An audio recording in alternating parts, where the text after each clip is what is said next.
Just a couple of words about Dorothy Twesby. If Dorothy hadn't agreed with Ken to work with him while they were, I would say, founding or refounding the Old Main Cultural Center, we wouldn't be here today. It's just, she was that important to Galesville and what we still are able to do in Galesville. And we especially appreciate the support that she's left in her will to fund the Twesby Family Past and Future Horizons Award. And the award requires that the candidate remember the early story of George Gale reading these books, then picking a biography, the candidate himself or herself selects a book, and then continues to write the essay, to review the biography, and then to write about her own future. And the essays that have been written so far have been amazing, especially for the biography selected and then going forward with one's own life and the thinking that these young people put into this award.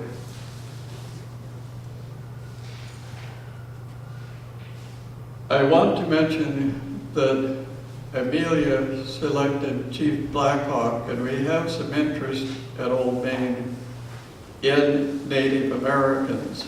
So this might not be the last we want to hear from the Schmuck family about Native American culture, but we do want to hear Amelia's essay. I think it's great.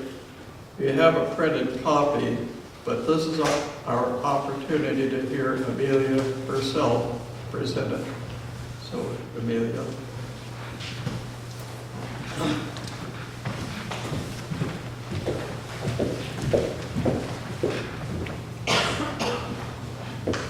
Hello, I'd like to thank everybody for welcoming me here and all that. So my essay is titled Envisioning the Future by Discovering the Past. I read the autobiography titled Black Hawk, and this is my thoughts on that and how I've tailed in George Gale and Black Hawk into my life. Throughout history, many people have envisioned a better future than the one that surrounds them. From the Pilgrims fleeing Europe to Sir Walter Scott and his belief in a free world, reimagined life and government has fostered many movements and spawned many new ideas. Envisioning the future is and has been a vital part in our world in the terms of cultivation of new ideas and beliefs. Learning from the writings of Sir Walter Scott, George Gale worked tirelessly throughout his life to provide others with the opportunity to acquire knowledge and educate themselves on many topics. Sir Walter Scott developed his ideals of free government, a common social belief among many Europeans, and spoke out against the common ruling in European nations. Black Hawk, much like Sir Walter Scott, did not agree with the current presence of the government in his life and his people's lives, and fought tirelessly against prejudice and assimilation. Saying history repeats itself does not literally mean that, but more so means that we as historians and as learners must learn from the wrongdoings and mistakes of the people who came before us. As the youth of America, we must take time to learn our collective histories, learn from past mistakes, and find ways that we may grow from them by adapting their lessons to our way of life through service, much like Mr. Gale did. With an interest in the medical field, I wish to serve others by earning a doctoral degree in nursing and to work as a physician's assistant. I hope to have the opportunity to help inform and teach others not only how the body works, but also how to attend to it. I wish to continue serving my community through my work in medicine by volunteering in various service organizations. Through studying history and examining the body, and examining both the lives of George Gale and Black Hawk, two prominent historical figures from this region, I've been able to assess my surroundings and continuing envisioning a future life of service. At the age of 16, Mr. Gale read the 9 volumes of Sir Walter Scott, The Life of Napoleon Bonaparte. Reading these biographies piqued Mr. Gale's interest in history and learning, which led him into the stewardship of education. With the dream of building a center for education, one that may even rival Harvard on the East Coast, Mr. Gale strived to provide education to those who may not have the resources in rural western areas. Mr. Gale's efforts to establish a college succeeded, but through financial hardship and difficulties, his vision of a college eventually faded away, becoming a historical site to serve as the remembrance of the past and its founder. Bringing forth the wheels of change, Mr. Gale settled the sprawling county of Trempealeau and founded the town claimed to be a Garden of Eden, Galesville. Still holding a strong influence in his local community, Mr. Gale's legacy lives on through the constant remembrance of academic merit and citizenship. The youth of this local area should strive to hold the same personal complexity as Mr. Gale, not only being academic, but also adventurous and diligence in their pursuits. Black Hawk was mainly known as an indigenous chief who stood up against the forced Indian removals, which ultimately caused the Black Hawk Wars. I decided to read Black Hawk's autobiography titled Black Hawk, translated by Louis Antoine Leclerc, U.S. interpreter for the Sauk and Fox Nations, mainly for my interest in the indigenous people who originated in the Midwest area. The autobiography goes through Black Hawk's life as he rises through the warrior ranks and becomes an influential war chief.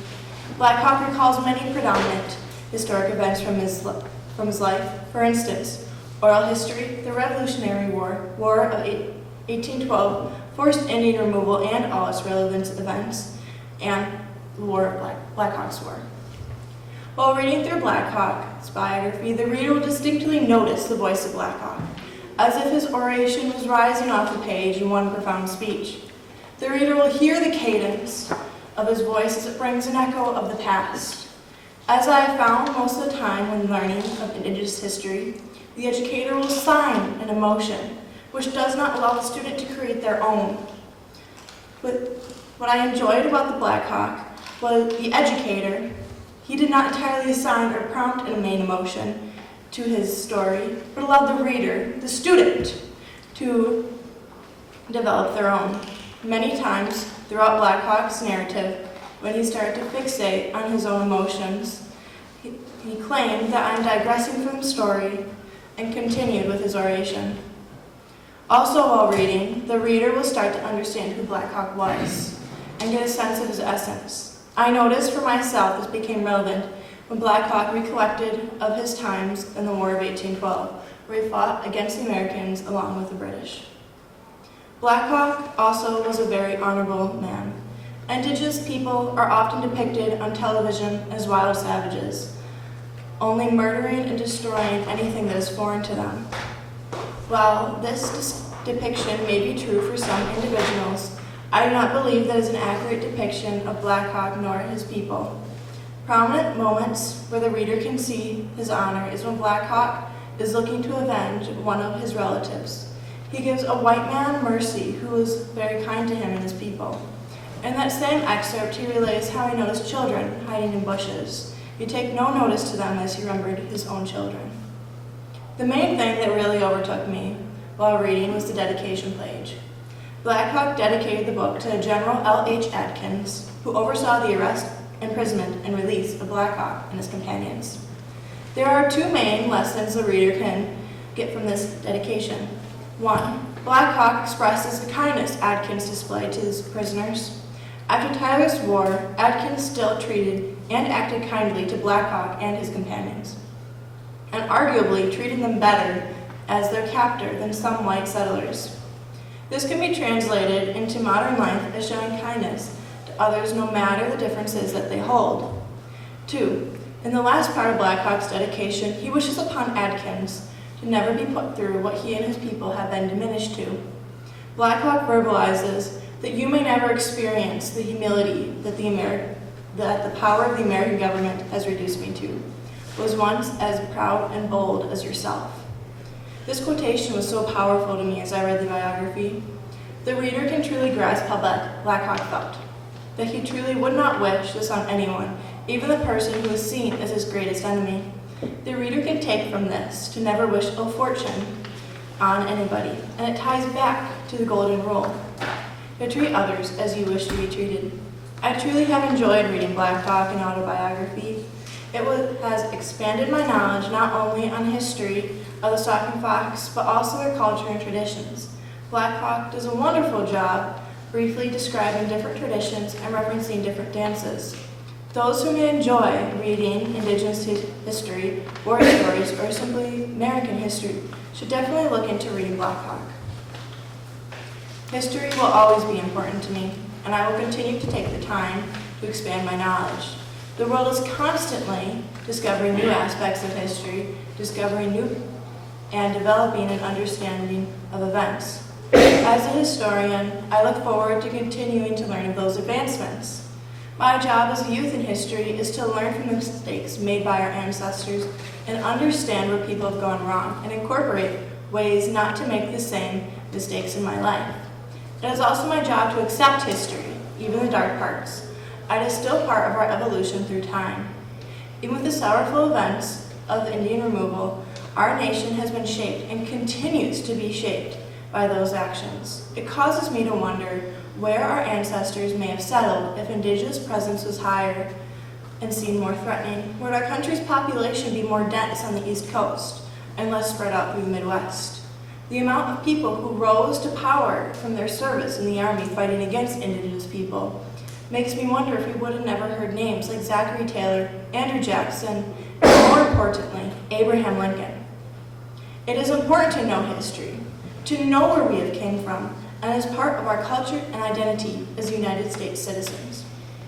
Apart from starting a family, I wish to become a physician's assistant and work in a hospital setting. I have always had a strong interest in the medical field, not only for the information and knowledge that it possesses, but also the opportunity to provide a service in my community. As a college student, I wish to accomplish many academic and athletic achievements and continue to becoming a well-versed individual. Learning has always been dear to me, being raised by 2 teachers. I was taught at a young age to achieve as much as I could academically. Developing such a love for learning, I have taken the opportunity to expand my intellect, often finding times in my high school schedule to take either extended studies in different subjects or by taking college classes offered through my high school. Through this academic drive, I have been able to take many college classes relating to the medical field and First Nation studies. The medical field is constantly making new breakthroughs, and there will continuously be opportunities to continue learning. With the ability to help others, I wish to assist others in accomplishing and maintaining good health by teaching and providing tools to achieve and maintain this health. I wish to be able to apply my knowledge in the matter and support those who may come for me to help. Already having a position in the community, I wish to continue to help the community accomplish many great things. Prior to my senior year, I was awarded the title of Miss Galesville and hold a position on the Galesville Chamber of Commerce. I've always strived to help to serve my community through volunteering, and I'm grateful for the opportunities that the Miss Galesville program has provided for me, not only representing Galesville, but also the many volunteering opportunities with different organizations within my community. Serving on the Galesville Chamber of Commerce, I have the ability to help influence decisions that are made regarding Galesville, primarily supporting our business district. In the future, I wish to continue personally to help the community to accomplish many great things, especially good mental and physical health. Through studying history and examining both the lives of George Gale and Blackhawk, 2 prominent historical figures from this region, I have been able to assess my surroundings and continuing to envision a life of service. Through my life, I wish to take opportunities to do many great things. I hope to speak speak out against wrongdoings, and point out where we can change. Much like Sir Walter Scott and Black Hawk. Using what I've learned from George Gale, I hope to make a difference in people's lives and help others find a passion for learning. Possessing a strong knowledge of history, I will use what I have learned and notice if we are going astray and to do the right thing against it. I also desire to help people come to terms with difficult history and know that everyone makes mistakes, so that we do not make similar mistakes in the future. Lastly, I wish to strive to accomplish all that life has in store in me, and to help others accomplish many great things too. In my future, I hope to still have a strong standing in our community, to help aid our community in decision making and service. So thank you.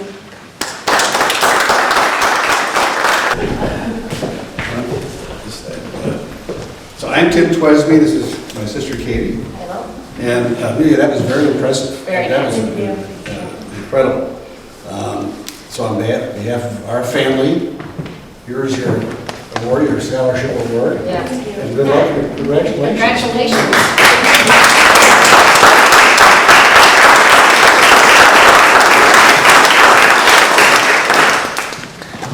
So Galesville is very dear to our family.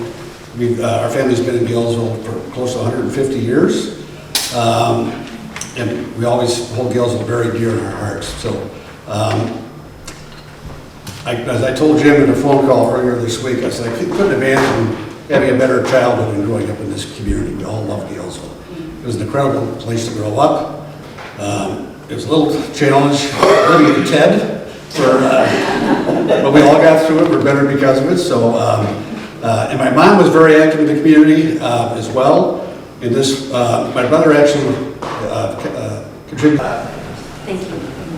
This whole organization, as you well know, is very important to my mother, so I'm very happy that we're able to add additional $20,000 to my brother Tom's fund for this educational award. It's wonderful. You know, I went to the University of Wisconsin, and people don't know this. This university was bigger than the University of Wisconsin for about 15 or 20 years, and there's 50,000 kids down there. So this college was one of the biggest ones in the state of Wisconsin when it was founded. Anyway, I want to thank everyone for coming tonight. Repeating what my brother said, it almost gets tearful for me. This hometown of mine was something else. Yep. And everybody was so generous to our family, and I have a lot of fond memories of being here. And it's a real honor to honor my mother for this reason. Thank you for coming.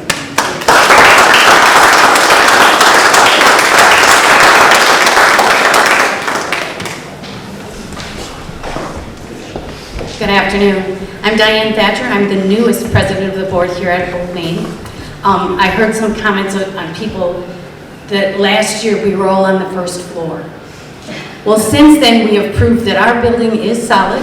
If you want to see the proof, downstairs on the second floor, there's a hole in my ceiling that I actually had framed in and glassed that shows you the joists that support this floor to say that it is solid. What else was I going to say?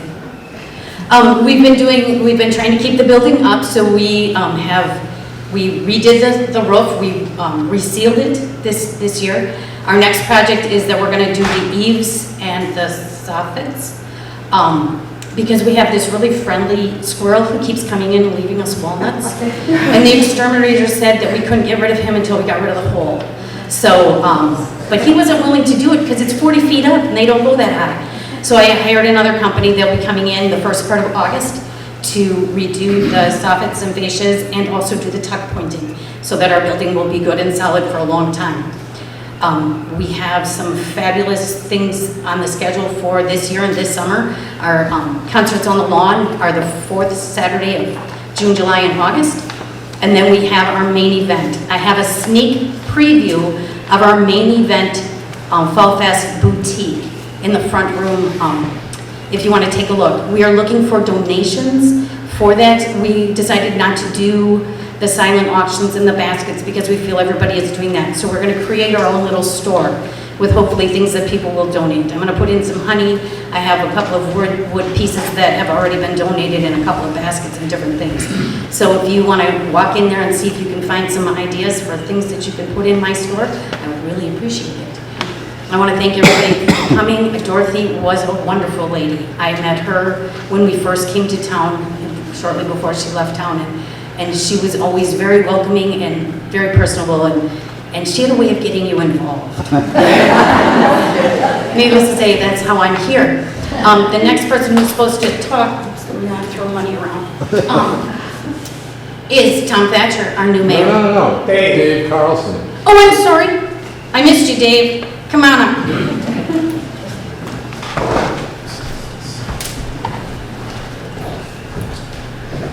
So you don't win the election, they forget about you. Oh, boy. Just kidding. Tom is a great mayor. I was happy if you're going to lose an election, I'm happy to lose to Tom. He's a great guy. On behalf of the Trempealeau County Parks, Tourism, and Economic Development Committee, led by Chair Lori Severson and our new County Administrator Rebecca Gluen, I would like to thank Jim for the invitation to speak today. Recently, in fact, just this past week, we received the 2023 numbers on visitor spending in Trempealeau County. You might have seen the state stories and the fact that the state of Wisconsin set yet another record post-COVID here for visitor spending, and the same was true here in Trempealeau County. We had $41 million in direct visitor spending in 2023, and when you figure the multiplier effect of that money coming into the community and then being recirculated, through other businesses and stuff, the total economic impact of tourism visitor spending in Trempealeau County rises to north of $70 million, and that's really huge. And part of that is, the fact that we've got great attractions, the biggest one being, just the scenic natural beauty of Trempealeau County being part of the Driftless area. But it's also the welcoming communities, from Trempealeau and Galesville on up through Arcadia, Whitehall, and Blair and Independence to Olivestrom and Osseo. And it's the events, the community festivals, and concerts and other art-related things. And Old Main checks a bunch of those boxes. Not only is it an event venue, an important event venue, but it's also a historical site, and it is a place where people can gather and celebrate the history. As an aside, when I heard Jim Riley speak, I just got to say this. I think if Jim was alive at the time that Reverend Van Slyke was, the two of them would have been pretty good buddies, right? Both big promoters, of Galesville, separated by, some 160 years here. One of the first things when I took over as Tourism and Economic Development Director for Trempealeau County is I got a crash course in Reverend Van Slyke's theory of this being the Garden of Eden, and I looked at it and I tried to put myself in the mind of him, which I think is pretty hard to do. But it raised the question: did he really believe that, or was he just kind of sly like a fox and realized that he really liked this area and wanted to give other people more of a reason to come here, and so he spun this story? Either way, I think he was the original tourism manager for Trempealeau County, so hats off to him. I really think he and Jim would have had a heck of a good time exchanging stories and maybe having some philosophical and religious debates. I don't know. But I digress. Anyways, I just wanted to thank you all for being here. I want to thank the Old Main Board for pulling together these events, advocating for preserving history, advocating for this to be an event space not only now but for years to come, including advocating for some of the improvements that are needed here. I will say, as a city council member also in Galesville, that I have made it my mission to be very supportive as we can of Old Main, whether it's just moral support, or if we need to have some financial support engaged too. But again, thank you all for being supporters of Old Main. Thanks, Amelia, for the excellent essay. That brings me back to the high school days when I wrote a lot of essays, and you did a fantastic job. And good luck to you. So thank you again for being here and supporting visitor spending and tourism and supporting our history in Trempealeau County. Thanks. I guess I'm next on the program. For those of you who don't know me, my name is Tom Thatcher. If you notice any issues about the city, please talk to Mrs. Mayor Diane. Galesville is very fortunate to have a building like this. If I drive through other cities, if I see a building like this, it's either a museum or a house that has tours. It's not an active, vibrant building, right? Through the vision of Dorothy Twesme, through the vision of others who followed her, their vision was to keep this building an active, vibrant event venue. And through that, it's continued through the years. There have been plays here. As Diane said, there's concerts on the lawn. We've had homeschool people have, fill up this room with people watching a homeschool play. We have piano recitals. Just recently, we started, thanks to Mr. Bender, a silent movie night. It's great. It brings you back to the 1920s, 1930s, when it was a different time, when society was a little bit different. And we have a piano player accompanying it, so it kind of brings you back in time, which I think is amazing and outstanding, that we can continue to have events like this, events like the silent movie night here at Old Main. It's quite a testament to their vision of what this building should be. And on behalf of the city, I'd like to thank the Old Main Board. It's really nice for the city because Old Main Board, the volunteers here, they maintain the building, they maintain the grounds. Basically, it's very little cost for the city to have this building here. And it brings so much, as Dave said, so much revenue into the city. People come here. We've talked to people from Winona, from La Crosse, from Florida, and they all say what a beautiful building this is and what a beautiful city we have. So I think we all should be proud of the city we have and this building and the vision that people had for this. So on behalf of the city, thank you to the volunteers, thank you to Old Main Board, and thank you to the Twesme family for providing the funds for this and for providing the vision to keep this going. Thank you.